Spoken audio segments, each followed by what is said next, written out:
Pittsburgh Steelers fans, welcome to the show called The Steelers Hangover on BehindTheSteelCurtain.com. My name is Bryan Anthony Davis, and I am the podcast producer here, but I am also the facilitator of the Hangover, along with my two friends, Tony Defeo and Shannon White. What's up, fellas? We are doing great. How are you, Shannon? Doing awesome. Just hoping that the Raiders are going to beat the Browns. All right, and that's I have that on in the background. I don't know if you guys do too, but it's one of those things. The Steelers win, so the hangover's not that bad, and it's actually one of those happy hangovers. If you were in the stadium yesterday, man, I'm sure it was absolutely phenomenal to go through those emotions and watch that team end up winning that game when you really didn't think they were going to. Now, your Pittsburgh Steelers are a fourth place team, and that very well could change in a matter of about 15 minutes as we're taping this show, as we're recording live and going live, there is about 7.5 left with the Browns driving against the Raiders, and the score is 13-7 in favor of Las Vegas, which is really interesting. So something that we've got to take a look at. Something we always take a look at here, too, is the first couple win on the hangover. Knight Rider is the first one in. Knight Rider 16 says hello. Nap 1963 says, hey, guys. And Bo Vice, yo, let's go Raiders. I love it. And my buddy Reginald Rivers, what's up, Steeler Nation from Bartlett, Tennessee. It's good to have everybody in here and everybody feeling good after that big win yesterday. And that's a big win, 19-13. So let's start this here. Shannon, what was your initial reaction when that game was over? What were you thinking about that game? Were you looking into the future, or were you embracing what happened on your television screen? I didn't really know what to feel. It was a victory, but it was so uninspiring. It was so borderline depressing. I like to see the fight that they had and that they kept figuring out ways to get turnovers, even though a couple of them were gifts that they didn't have to do anything, like the fumble snap. And I wanted to feel excited about it, but my son, he didn't get to watch the game with us, and he come in and he's like, well, who played good on offense? And I thought about it, and I said, nobody. And he said, well, who played good on defense? And I said, the usual suspects, they made enough plays. But I said, really, the Titans beat themselves more than the Steelers beat the Titans. So I want to be excited about it, but pretty much what you see is what you're going to get from this point on. And I didn't get as excited as I normally do after a victory. Tony, how about you, my friend? I was just happy that they won. I mean, I've come to expect this from them each and every week. I mean, yesterday was the extreme as far as what we've seen from them in 2021, especially on offense. It was probably their worst offensive performance of the year. 168 yards, that's like mid-70s. But as far as their identity, this is what they've done all year. This is what they did against the Bears, the Browns. You go down the list. There's 7 victories. It's hard to find the Bills in week 1. It's hard to find one that was much different than yesterday, other than the stats were even worse for the offense. But I was just happy they won. That this time of year, now they're a half a game out of first place, even though they're in fourth place currently as we speak. I'm just happy that they won it and they're still alive with 3 games left.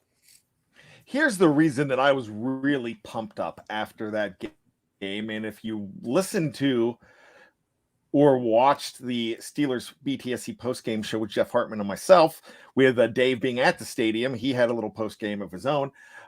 You could check out here on anywhere where you get your podcast, or it's on YouTube as well. So the reason I was so excited is because, Tony, you kind of alluded to it.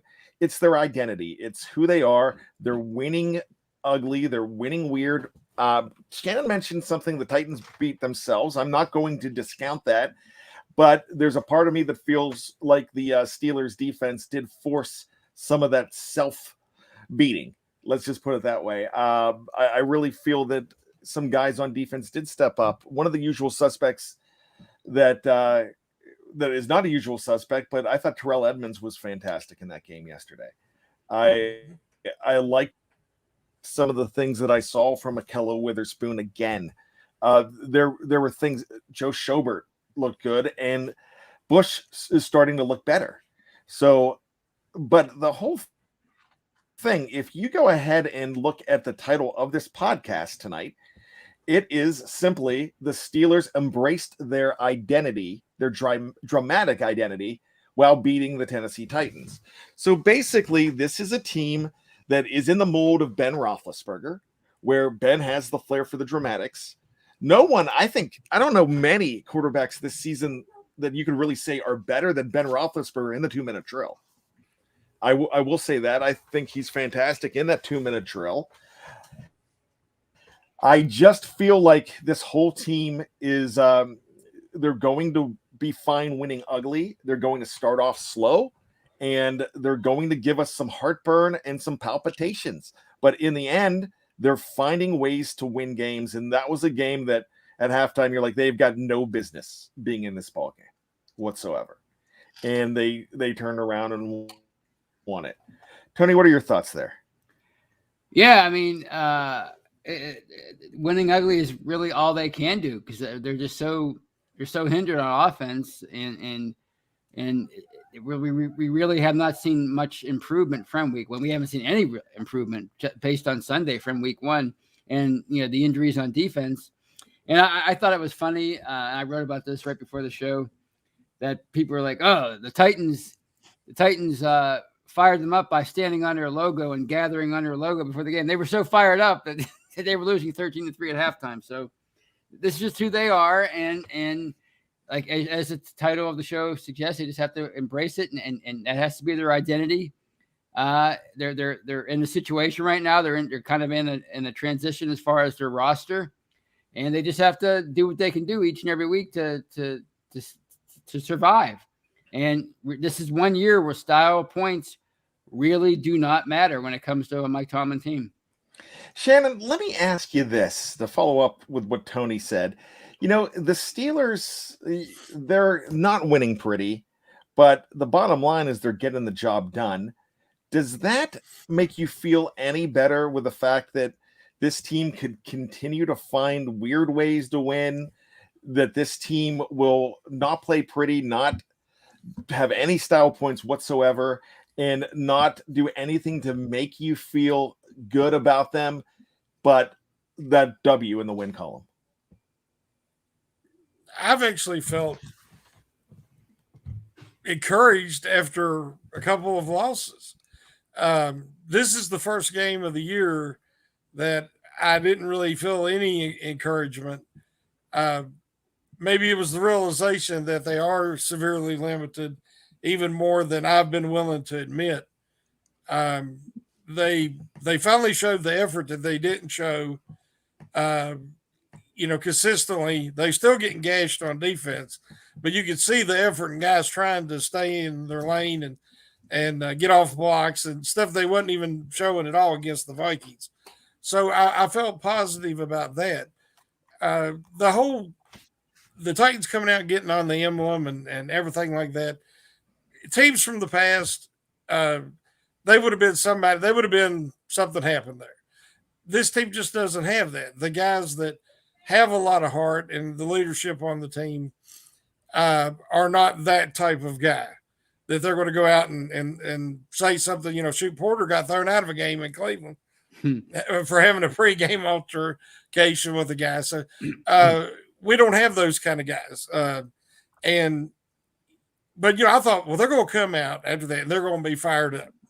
And they come out as flat as ever. They just, I don't know if it's a coaching thing, but they just cannot get fired up and ready to play to start the game. The Tennessee, Vrabel had those guys ready. They were playing for the number one seed in the AFC. So they had a lot at stake, and they come out and they were more physical, they were more intense, and they were more focused. And it was so bad that Vrabel was yucking it up on the sidelines with his players. He was laughing, and he was going up there and firing up the offensive line when they were off the field, and he was just enjoying himself. You'd never seen teams come to Pittsburgh and enjoy themselves to play the Steelers. And I said, whatever happens in this game, I want to get that smile off his face. And thankfully, they was able to do that in the second half and actually end up beating them. But they already stomped on the terrible towel one time, and they've never been anywhere near an elite team since that time. And now they go and they do something else yesterday, disrespectful. I don't think that team's ever going to learn. But I wish there was some way they could somehow start these games more intense and more prepared than they seem to be. Well, one thing about that stomping on the logo today, yesterday, the Steelers weren't even on the field. So they were in the locker room when they did that, when they gathered. So that's kind of, to me, that's kind of a, I can't find a clean word for it, but all I can say is it's very cowardly to go ahead and do an act and not being able to be there to back it up. And I was really disappointed in the fact that it was Bud Dupree in the middle of it. Do they do this to other teams? Yeah, they do this every other week. You mentioned Joey Porter, and he knocked out William Green back in 2004. It was a November game in Cleveland in 2004, and he had no problem doing it because that's the guy that's going to do it. You have a James Harrison that's going to go do stuff like that too. But the guy that you could think of doing it here, who's it going to be? Is it going to be TJ? Is it going to be Cam Hayward? And they're going to risk getting knocked out of that game? No, I don't know who your enforcer is at this point, and it's a different time, anyways. But it's just really interesting to me that this is what's happening, and that we're really worried about it. And if, like Tony said, if it was something that was going to fire up this team, why are they coming out flat? So we've got to figure out, what is the problem? Why is this team continually coming out flat, Tony? I just think it's a lack of, I hate to say talent, but maybe it's a lack of talent. This is not your big brother's, Steelers anymore. You don't have AB, you don't have Bell, you don't have the greatest offensive line in the NFL, and you don't have vintage Ben. We forget how good that offense was 5 years ago, and it's just not that offense right now. And they have a young line. It might be an elite line someday. They have young receivers. They have an older quarterback. They have a new offensive coordinator. They have a new offensive line coach. They have rookies everywhere. So it's not that team right now, and I think that's part of the problem. Shannon, can you diagnose this problem? Okay, here's an example. The Detroit Lions, I think his name is Dan Campbell, their head coach. And they were the laughing stock of the NFL. They were 0-11 or 0-10-1 when they tied the Steelers. He's a former player, very fiery guy. He's holding them guys accountable. Well, if you've noticed, since they tied the Steelers, they've won a couple of games, and they've looked way better, and they're way more intense. That is not a talented team. This isn't a talent issue. You don't have to be the most talented player to play the hardest and to be the most intense. Yesterday, Ben does the RPO, hands the ball off, just taking 2 steps back, hands down. The guy I think Jones was his name, come in and laid a lick right up in his chest on him and flattened him. Not only did nobody come to his defense and get in that guy's face like Pouncey would have definitely done, DeCastro would have done, Fowler would have done. Not only did that not happen, nobody even helped Ben up. This is a cultural problem. Now, whether that comes from the coaching or what. But that is something that has to be addressed. That's a hard issue, and the Lions are they look better. There's times, like I said, in them Minnesota games, there was times I thought the Steelers was the worst team in the NFL. When you watch some of these other teams that have been bad, but they're showing a lot of fight.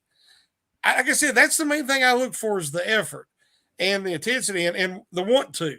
And it takes a while for the Steelers to find their want to every week. Well, my question is, we saw a lot of that earlier in the year with Dan Moore and especially Kendrick Green. The intensity, how chippy they were, especially Green, how he was so willing to get in and mix it up with the opposing players. You're not seeing that as much right now. I wonder why that is. Is it maybe something they've been chastised by the coaching staff and now they're afraid to show that intensity, that emotion? Because to me, that's what all you really have at this point is the effort, the fight, and those guys don't seem to be showing it as much. And I just wonder if either they've been chastised or if they're thinking about being too technical at this point because they're trying to get better as I don't know. Well, yesterday Green did get into a couple altercations, and then the game was like 18 seconds left, and there was a clip where the guy Simmons headbutts Green when they're standing there talking to each other, getting ready to wait for the final seconds to come off the clock. So he definitely got under his skin, for him to headbutt him like that. I think that Green and Moore are overwhelmed, mentally. I think they've shut down at times, but I'm still seeing, some effort. It ain't necessarily out of them. But, Trey Essex, he's all the time on Twitter saying, help up the quarterback. What are you guys doing? He said this is stuff he was taught. Yeah. When he was a young player, and it isn't happening. So is that, somebody's like, well, they must not like Ben. I don't know. Maybe there is a disconnect there where he's older, but that's something that needs to be passed down. And I think it's where there's so many young guys and so many new guys. There ain't somebody like Pouncey that has passed that to a lot of them fellas. But that needs to be addressed. Tony, what are your thoughts on not helping Ben up? Because I actually had a Twitter private message about this. I think it was Alfie Skaggi that sent it to me, and I thought it was really interesting that it's something that should be noted. Well, that's the thing. It was a big deal.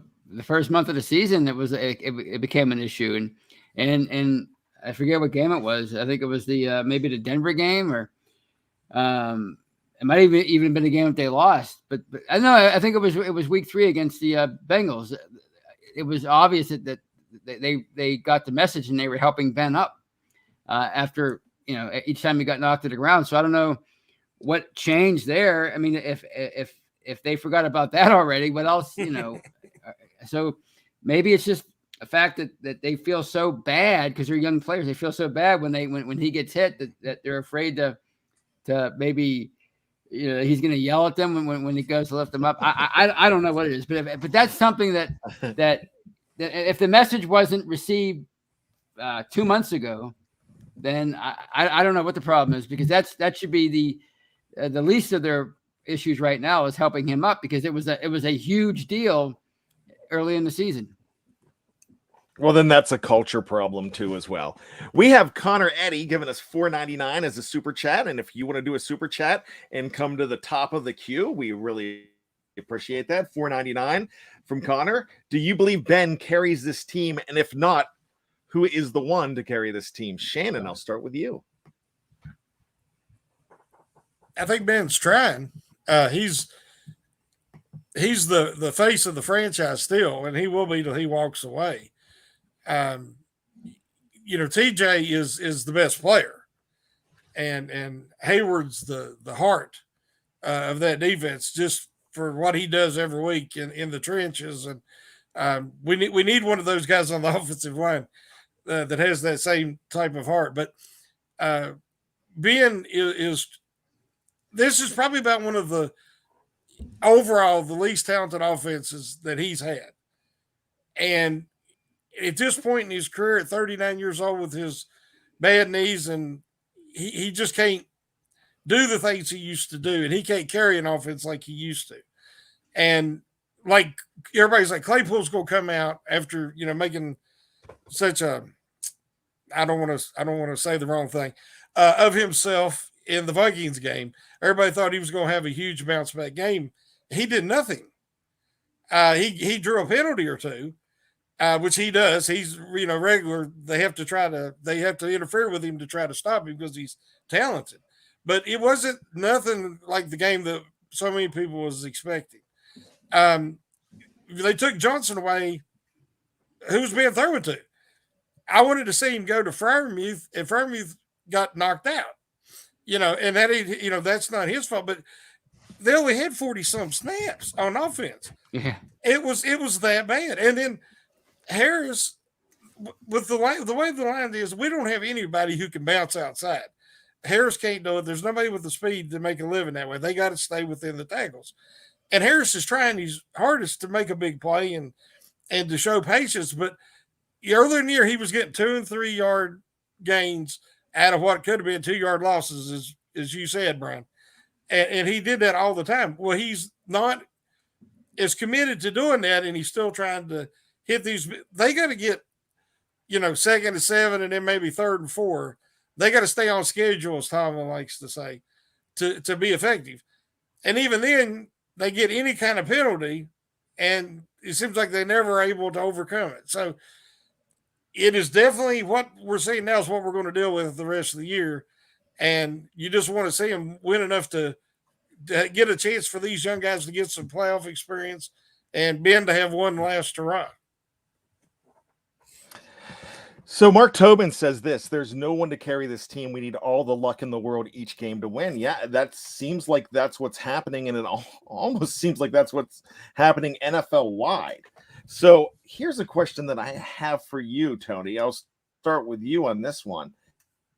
Is we're just looking at the Pittsburgh Steelers, and sometimes we have tunnel vision because we're fans of that team and we're not looking around. But if you're a fan of the Buffalo Bills, if you are a fan of any other team right now, with all these 8-6 teams and the Steelers 7-6-1 and a couple 7-7s, and you're seeing all this, what are you thinking? Are you thinking that the rest of the league has the same problem that the Steelers do right now? Because they might have more talent, but they're not doing the things that the Steelers are doing either. They have more talent, but they're not winning the games either. Tennessee could be considered a disappointment. Buffalo could be considered a disappointment.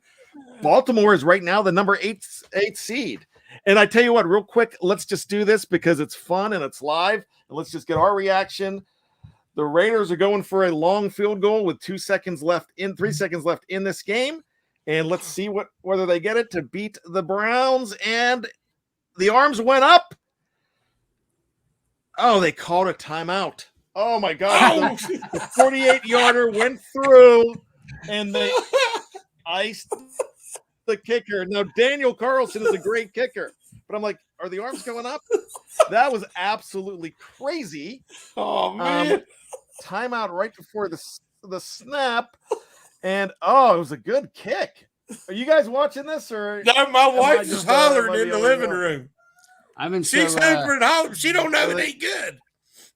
I hate that move. I hate that icing the kicker move. I absolutely hate it. So let's see it again. Daniel Carlson.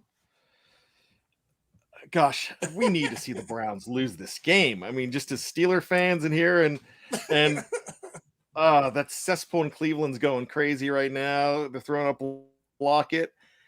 Well, boys, Las Vegas Raiders 16, woo-hoo! Cleveland Browns 14. The Steelers are now looks like the number 9 team, and they are out of last place in the AFC North. Woo! I almost said AFC Central there, fellas. They're out of last place in the AFC North. Doesn't the Browns have to turn around? Go ahead, Tony. No, but doesn't that a nice cherry on top of your question? I mean, this is another team that lost to a team that they should have defeated, and we've seen it time and time again in the AFC this year. It's crazy how close this conference is from the top all the way down to your 12th or 13th team. It's amazing. So yeah, I mean, there might be more talented teams in the NFL right now, teams that look more capable. Certainly Tennessee, the Patriots, the Bills, even the Colts, those kind of teams. But they're all fighting for those playoff spots, and who knows what could happen with that 7-6-1 record. And Knight Rider says, well, the Browns were down a lot of people. Yeah, I mean, a lot of teams are down guys, and I get that. But what I'm going to say about this is the Browns still have 6 other losses where they weren't down all those people, and they were the darling favorite. I mean, they won the draft. Everybody was talking about how they won the draft. I thought they had a great draft, by the way. But they won the draft. It was held in Cleveland. Every macho man was there in his brown and orange, dancing around. They were really, and here now they're behind the Steelers. And now they have to go to Green Bay on Christmas Day. Not going to be easy. Then they've got to go to Pittsburgh on Monday Night Football.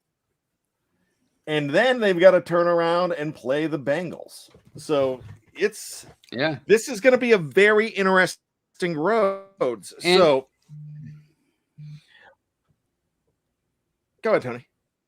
No, and sorry, I'm so excited. But the Ravens, they play the Steelers, they have to play the Rams, and I guess they play the Bengals. So I mean, it's this is going to come down to Week 18, whether we like it or not. As the Steelers fans that want them to tank it for a better draft pick, it's too late now. 7-9-1 is the best you could do. You might as well go for the playoffs. That's really interesting. I do have to say this too, with everybody's schedule being really tough. I think Cincinnati might have the easiest of all the schedules, but still not that easy. What I'm saying is this is going to go down to it. When you have the division and you have the last place team in the division at 7-7 with 3 games to go. Wow. Is that correct? Yep. 7-7, the Browns right now? Mm-hmm. Mm-hmm. Yeah. And the Steelers are 7-6-1. So there's a lot of things that can happen. And even with a bad offensive line and a team that can't do anything in the first half, this team's could win this division. Yeah. Cincinnati is now number 1 in the division, but if they lose next week and the Steelers pull off a miracle in Kansas City possibly without Travis Kelce, who went on the COVID list today, but he is vaccinated, so there's an opportunity for him to be back. I would not get your hopes up too quick on that one. But hey, there's so much to talk about, the identity of this team. I know you guys want to talk about the coaching staff, and I know you want to talk about not calling for timeouts. But now your third place Steelers are getting ready to look forward to playing the Chiefs and then 2 divisional games that could really turn this thing upside down. So I'm loving it. So let's take a break. Tony, Shannon, we will be right back. If you're on Facebook or YouTube, hang tough. Just like the New Kids on the Block used to say, hanging tough. I know that was Shannon's favorite song back in the day. Oh, yeah. He was like, a lot of people don't know, he was the 6th New Kid. I can't even picture that. All right. So if you are on any of our podcast platforms, please just stick around and go ahead and download number 2, and we will be right back. Oh, you have to not even download, just switch on over to number 2. It's as easy as that. We'll be back right after this on the Steeler Hangover from BehindTheSteelCurtain.com.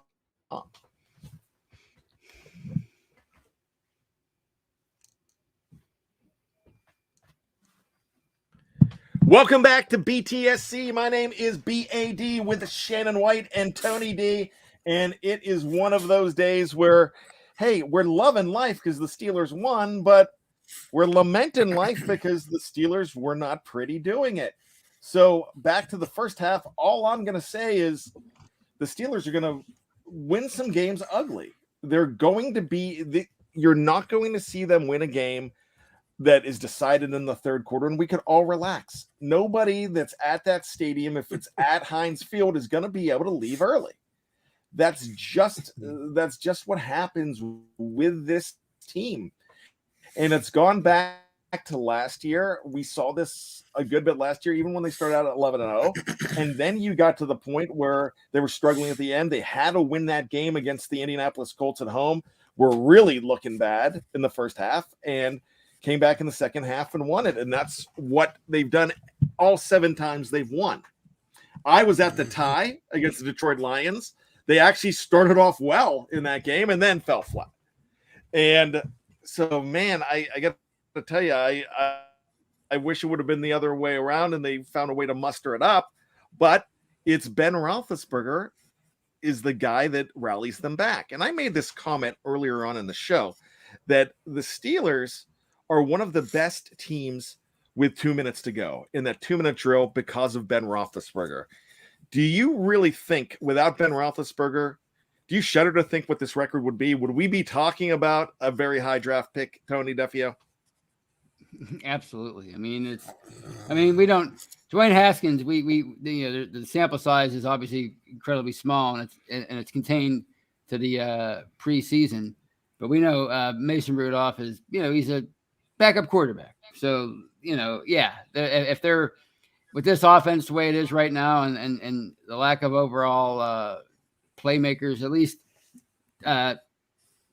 rounded, playmakers that have rounded into something, and an offensive line that's so young and inexperienced. With anybody else on this roster besides Ben as quarterback, it would be pretty ugly. We'd be talking about, is Mike Tomlin on the hot seat? And we talk about that enough as it is. Shannon White, your thoughts? No Ben, no luck. No Ben, no chance. What is it? 5 game-winning drives this year, or in the fourth quarter, or something like that. He was tied for the league lead. Well, that's 7 victories. So, I think one of the things is what we're missing is the parity in the league. I think is from the COVID protocol and the impact of COVID, and with the salary cap being reduced. Every year, there's so many teams that make wise decisions in free agency and retaining their players, and that stay. The Steelers have been really good at that. They're always up against the cap because they keep their guys. Well, they lost more guys than they normally do because the salary cap went down. Now they're saying it's going to go back up. I think it's $208 million next year. Yes. And if somebody like me right now, I'm sorry, I didn't mean to interrupt. Right now, capologist of BTSC, Dave Schofield, is projecting about $43 million right now with the Steelers over the cap. Yeah. And I think part of that's been, because he's not signed into next year. So regardless of what happens, they're going to have money that they haven't had in the past, but I think that because of that, a lot of these teams were all in the same boat, and it's created disparity to where every team has a glaring weakness somewhere.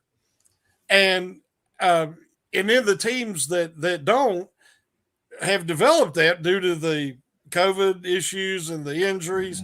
And so that's why we're having so much parity right now. But I think that Ben has been the one consistent, because he's had to play behind arguably the worst line he's had since early in the 2000s. And even at his age and everything. So I think he's done an admirable job to keep them in games. It's not in Ben's nature. I think he's got 7 interceptions. That's, I believe, 19. I think it's 19-7. It might be 19-6, but he's really tried to protect the ball because he realizes how important that is. The Titans turned it over 4 times. Steelers didn't turn it over any, and they barely won. So that he's went out of his gunslinger mode and into 39-year-old game manager mode. So yeah, I give him a lot of credit for being able to, as an old dog, to learn a few new tricks. Tony, so let's look at this right here. You've got the Steelers right now at a situation where they've got 3 games to go. Pretty much if they win all 3 games, they're in the playoffs. I would probably think that unless you don't get any help with the Colts and the Chargers, because the Colts are a real tough team right now, by the way. Mm-hmm. And along with the Chiefs, I think the Colts and the Chiefs are probably the most dangerous in the AFC. But there is a logjam up there. The Steelers are at number 9. If they win out, and I'm not suggesting that they are going to win out, but if they win out, they're good. So is this just an opportunity where you just say, look, 2022 does not start until the Steelers have that final loss in January? That's how I always look at it. I'm always holding out hope, even though I'm pretty objective and in my critique of the team and pretty realistic. The fan in me always wants them to make the playoffs, and as I said on Friday, you always have when you're in the playoffs, when your team's in the playoffs, it gives you a reason to have hope. And if they win a playoff game, then that could stay with you for decades. We've seen that with Denver, and that the Oilers win. That's been decades, and we're still talking about those wins. So the Immaculate Reception, they didn't win a Super Bowl that year. People forget. So I don't worry about draft picks. I don't worry about free agency. I don't worry about any of that stuff until the season is finally over and I see all the mock drafts start popping up. I want to see them fight tooth and nail and make the playoffs, because you can talk about draft positioning all you want. It guarantees nothing, as we know. Absolutely. I'm going to bring this up just for fun here too. And it's Brian Brown, great friend of the show here. Bad, I like your shirt, but please don't wear that color anymore this week. Tony, Shannon, what color shirt am I wearing? Red. Shannon, does it look red or orange to you? On my computer, it looks like Brown's orange. Okay. It's kind of looking like Brown's orange on my computer, but I promise you that this is a red shirt. It's Christmas time, and I was wearing red. I had my Santa hat on today, and I don't even know where that is right now, but I promised you that this is a red shirt, and I would never, especially with the Browns playing, I would not be wearing an orange shirt. So the way it's coming through, it is, I swear it's red. Now, back in the day, they didn't have to do it, but when they filmed sitcoms, if you wanted to have a blue shirt, if you wanted it to come out blue, they would wear purple to the filming, and it would actually come blue. Like in the late 70s, early 80s, that's exactly what they would do. Why? But because that's the way the purple would show up as blue, I guess on the videotape live in front of a studio audience. I remember hearing about that on an episode of like Facts of Life, and Blair was wearing a purple shirt that came out blue. So there you are. Now, so I guess where I'm getting the flack is that I'm wearing red for Kansas City too. So there you go. But I think Santa red. Yeah. That fat man is more important than the fat man that wears red in Kansas City, Andy Reid. And I'm a fat man saying it. So I mean, I am not belly shaming anybody because I've got one too. But let's get back to the Steelers here as we get off of the subject here a little bit, but it's always fun because that's what we do on the Hangover. This is probably the way the Steelers are designing this, because Jeff Hartman said way back at the beginning of the season, and it's something that I really Michael O'Malley says it's called a dad body now. Bad. That's really funny. But Jeff Hartman said it's going to be an up and down season. It's going to be a roller coaster ride for this team, and that's kind of the way that they're set up. I'm not saying, I know I just said it's by design, but this is kind of the following the script that everybody expected at the beginning.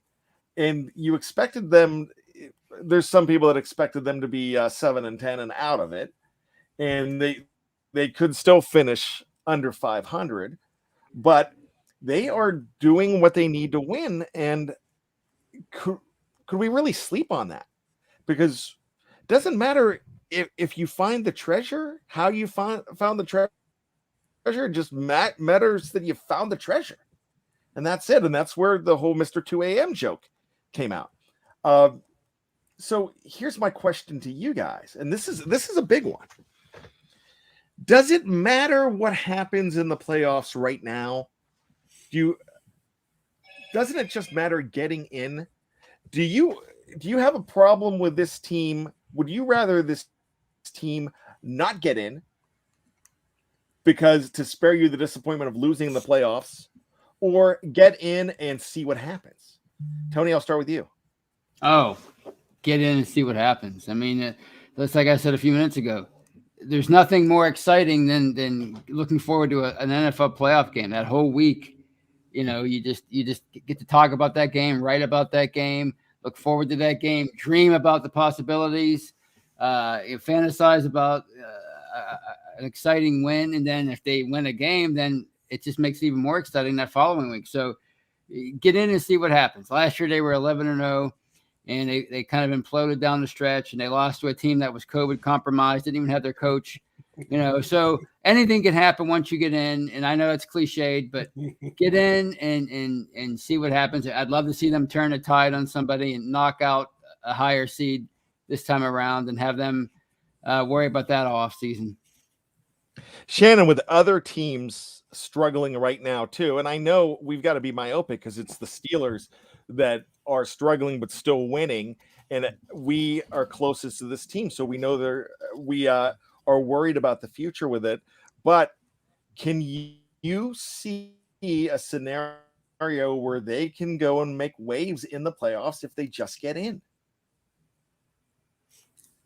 Yeah, the value of that postseason experience. How many teams make it? They rebuild, they get in their first year in the playoffs, and then they win the Super Bowl. I think it's way more common that a team gets in, maybe goes around, loses or two, and then they come back. They know what it takes. They've experienced it. They know what they need to work on in the offseason, and they progress that next year. If they could just get in the playoffs and give a respectable effort, not the effort, that disaster that first half last year against the Browns, but give a respectable effort.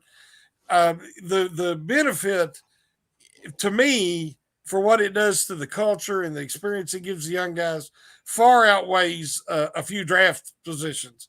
Picking 15th or 16th instead of 21st or 22nd. I see you always strive for the playoffs because, especially in a year like this, you never know. What if you get in the playoffs and you play somebody like Tennessee and they turn the ball over 4 times? Yep. You just don't know. That's why you get in, and then a lot of times the magic happens, and you got to stick around to get the magic. If you don't get in, you don't experience it. So I'm hoping that they can, especially this being probably Ben's last year. Tony? Oh, I agree.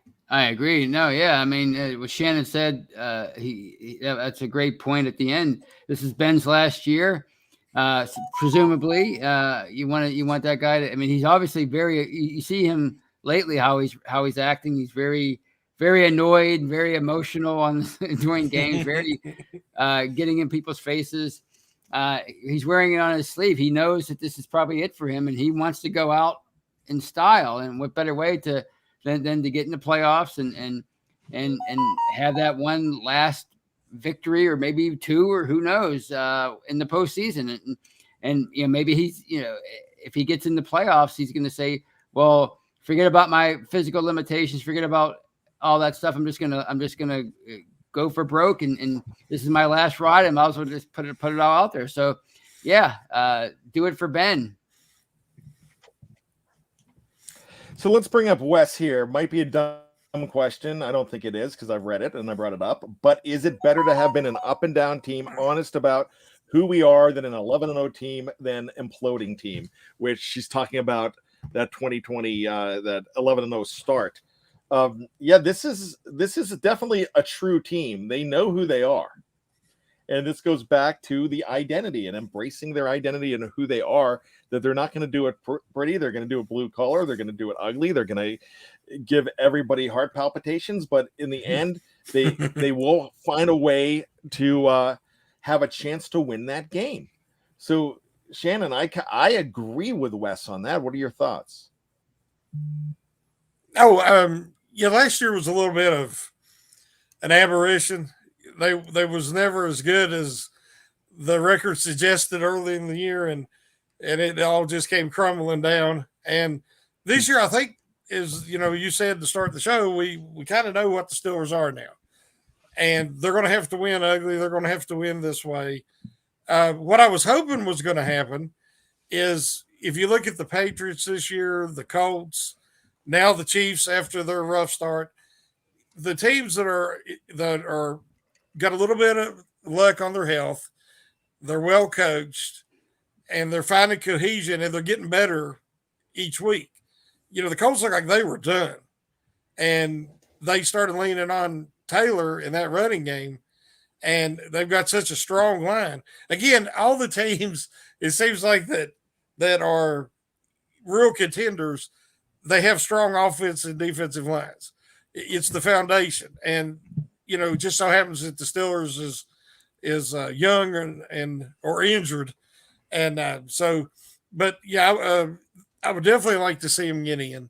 And because I think it's so important for the development of these young guys who are the future and the foundation. So let me go back to yesterday's game one more time, and I kind of want to do this quickly.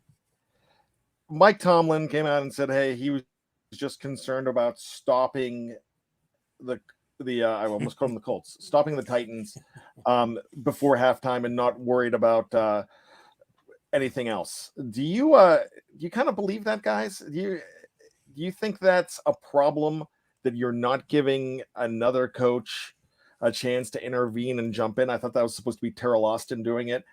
Tony, what were your thoughts when he did not go for the timeout there, and his explanation? You're talking about the end of the first half? Yes. I mean, just that offense was so putrid in the first half. Maybe he just wanted to get off the field and regroup and try to make adjustments over the 12, 13-minute halftime break. That's I didn't have a huge problem with it, honestly, because I didn't have much confidence that the offense was going to be able to do anything anyway. So it didn't matter to me. I was just more worried about them just getting into the locker room and with a 10-point deficit. I thought it was mismanagement, and I'm usually not one to criticize Mike Tomlin. He really mismanaged that half, and that really could have cost them that game. Shannon, Coach Harbaugh, good old Johnny boy up in B-more, he goes for it again at the end of the game, and he is getting less flack for that than Mike Tomlin got for not taking a timeout at the end of the first half, it seems. So, Shannon, I mean, did he completely mismanage this situation? I think Tony's right in the fact that I think he just had no faith in the offense at that point. I don't think he didn't want to. I think he didn't want to say that in the press conference. Their offense was so atrocious that I had no faith they'd be able to do anything, because one of his weaknesses, and I'm a Tomlin supporter, one of his weaknesses has been, as we know, challenge flags and time management. And as you said, they brought in Austin, who was going to help him with that. I assume that he made the decision not to call the timeout because they would have had more time on the clock to get closer, And I think that you never know how the situation is going to play out. If the defense is going to play that much prevent and line that far off and give them all them completions to let them get up to field goal range. But they probably would have. And they would have had more time to get a little closer, obviously. So I think to me, as much as mismanagement, it showed a lack of faith in being in the offense. But in his defense, they hadn't given him much to believe in up to that point. All right. So speaking of Ben did something that was really interesting in that game. He scores a rushing touchdown, and he puts his pants on. And some people were suggesting that maybe he had some gastric distress, but I don't normally put pants on to do that. And he's caught in the tunnel, on the steps, sitting there reflecting. When you saw that, and there's a lot of people that don't even think that CBS should have shown that. But when you saw that, what were you thinking? Because I had something on my mind. So Tony, let me start with you. I didn't get to see a whole lot of the non parts of the game yesterday because I was working. But was that at halftime or at the end of the game? No, it was when Ben scored the rushing touchdown in the third quarter. I believe it was the third quarter. Shannon, second? I don't know what. No, it was he dove for he did the quarterback sneak twice. Yeah. And he come out and he was kind of, you know how Ben does, if he gets hit like that, he doesn't like necessarily do it, but he called the sneaks, they said. But I thought that the reason because he was trying to collect himself a little bit, was the impression I had. Because I think he was a little bit rattled when he didn't give it to him the first time. And then when he was coming off the field, you said he put his sweatpants on and then went down. And I thought he was trying to gain his composure. And I think, maybe an emotional moment as well, where he's at towards the end of his career. I kind of thought it was an emotional moment to reflect as well. Jeff said that he thought maybe he was going to be checking on Freiermuth, who Freiermuth got cracked. He was out on his feet because the second time put him down, but the second hit put him down, but the first hit concussed him, and I think he was out. So that's something you got to look at. So I know he has a very good rapport with Pat Freiermuth as well. So maybe he was checking on him, but there was some reflection. I thought it was a beautiful moment watching the man in there reflecting. And so I thought it could be an iconic picture. So as far as Pat Freiermuth goes, no one says he might have gone to say a little prayer for Muth. Michael O'Malley says 2 concussions in 2 weeks. Yeah, that's something you've got to worry about as well. But we've come to the end of the show, and I want to thank all of you here. I want to thank everybody in the live chat. We've had kind of a somber day for a Steeler win. And look, with all the warts, I've got a date to the prom, and they're the Pittsburgh Steelers. And that's all I'm thinking about right now. And I don't care how ugly she is right now. We're going to dance. And we're going to continue to dance and get further and further. And who knows? Maybe just maybe we win that dance contest. You never know. So with that being said, I want to take a second out to ask you to check out all of the Behind the Steel Curtain podcasts. We're coming up on Christmas week. We have Merry Steeler Memories. Everybody on the website every podcaster has been putting one out, and they're absolutely fantastic. It shows the human side of a lot of the podcasters. So please check all of those out. I think they're really good. Another thing I want to say is we've got over 122 just watching this show live. And I say this a lot, and I can't say it enough. Man, I'm looking at these names, and I'm just looking at the names in front of me right now. No one Tyler W., Clarence Washington, Jerry Cherryband, Michael O'Malley, Felicia Bellard, Tyler W. I've got to say this. Brian Brown, George Teston. I know Wes is in the live chat. Kathy's in the live chat. We cannot do this show without you.